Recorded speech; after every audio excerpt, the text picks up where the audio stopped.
Hello Internet and welcome to Wobbuffet Reviews. Today, actually, literally today, I took a look at Thief. I forget who makes it. Wow, this is real professional. I forget who makes it, but I just want to cut to the chase on this one. Thief is a fantastic game. It's dark, mysterious, and has a lovely plot line that I have thoroughly enjoyed. But there are some parts of it that I found to be less than ideal. Let's start with what I liked first. First, the main character's name is Garrett, and because of this, it automatically gets brownie points in my book, because that's my name as well. Seriously, the real first thing I noticed about this game is the ever-present tenseness of the atmosphere. It's dark, but in it, it has some soul.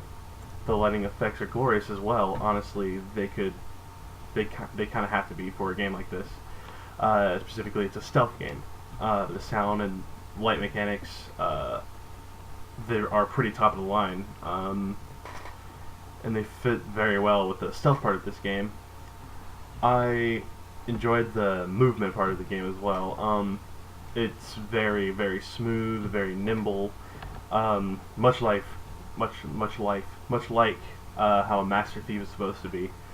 There are a few hang-ups in the movement, like, for example, when I was hanging off a rope and trying to jump onto a platform below me, it just wasn't working. I had to jump off some other place and I took damage from it, but everything else, it was really well done.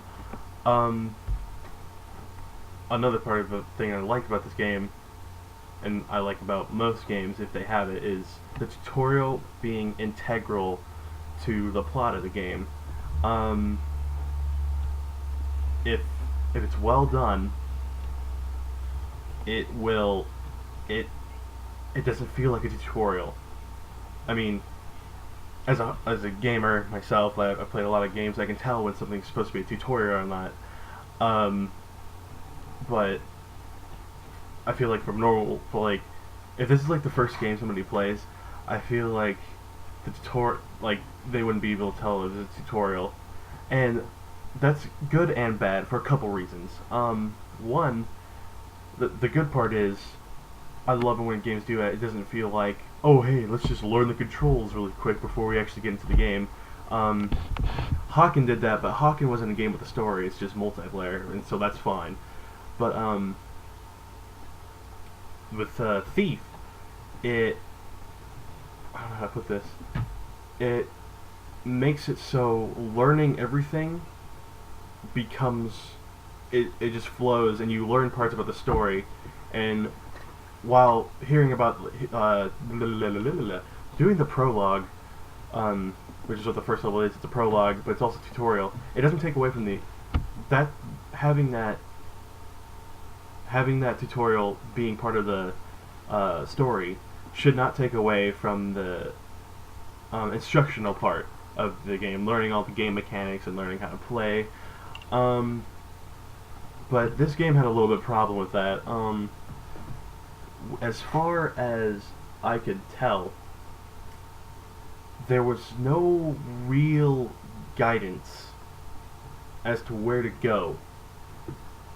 What I mean by this is that when I first turned it on, when I first got into the game, like, I could figure out, oh hey, I have to open this door, have to go through this room full of birds, which introduces the noise mechanic and like the sudden movement mechanic.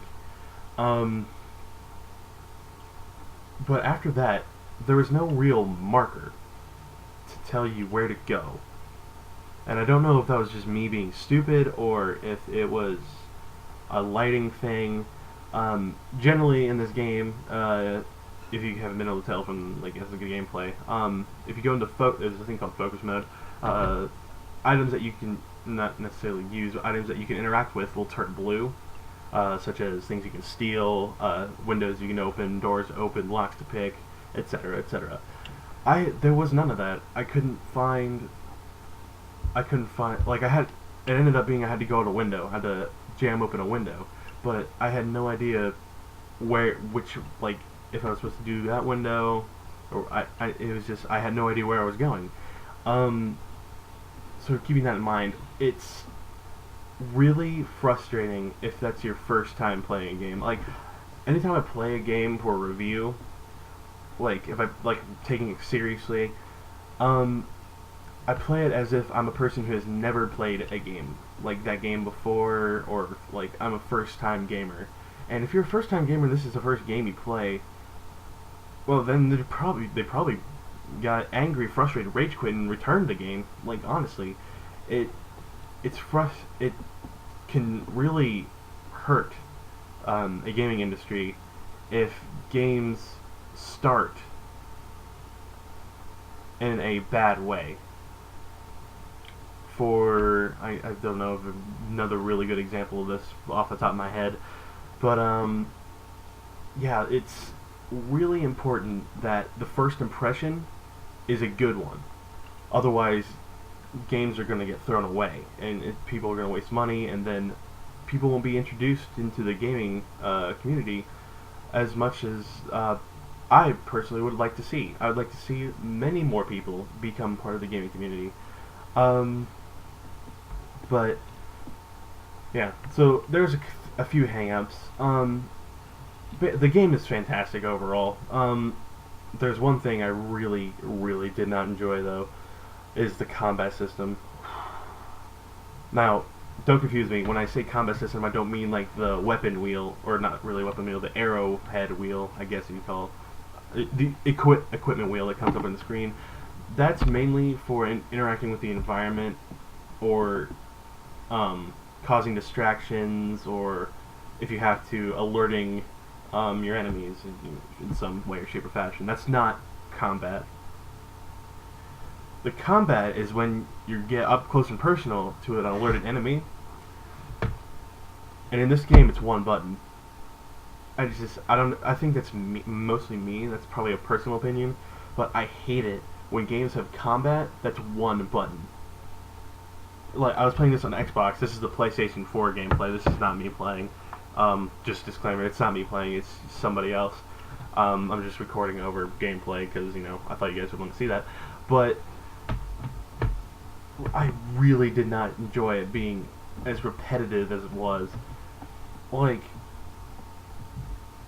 so the takedown thing, when you go behind a player, or not a player, and an enemy, in stealth mode, you hit right bumper, and it'll take them down and knock them out. Okay, that's fine. I get that. But when the combat's still the same button, you're just repeating, like you're spamming the bumper, and you're beating the guy in the face over and over again, and then holding the same button to do a finisher move. It's just not enjoyable to me. It's just like, it interrupts the flow of the game when you have to stop, spam a button, hold the button, just finish them out. It's like more or less a waste of time. Now, I guess you say, well, don't suck and don't get detected and beat him in the face. Well, what if you have to? I mean, what if that's part of the game where you get detected? What if you can't help that? Then you're just stuck there with really bad combat. There's no way you can get through this game without being detected.